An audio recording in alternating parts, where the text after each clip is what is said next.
For some young students, a college education is something they strive for once they graduate high school. However, for one UTEP graduate, that wasn't the case until an opportunity showed up on her doorstep and gave her the push she needed.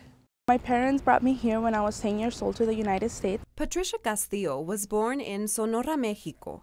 The move to the United States at 10 years old was a challenge. Because when I came here, I didn't know any word of English or anything like that. So first, when I was in school, in the elementary grades, learning the language and then being able to take all the tests the state requirements, it was very challenging. The idea of going to college wasn't something that Patricia thought was in the books for her, but her teachers thought otherwise. One of my teachers really influenced me to actually be enrolled in college.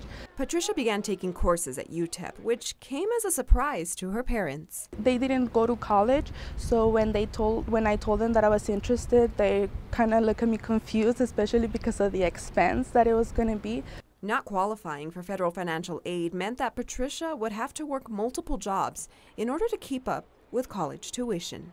So I did everything in order to be able to get through it. During her second year at UTEP, Patricia received a flyer at her home from the Housing Authority of El Paso, offering an education scholarship to residents at Housing Authority properties. They just told us that the basic requirements that we needed, and I was like, I think I can do this.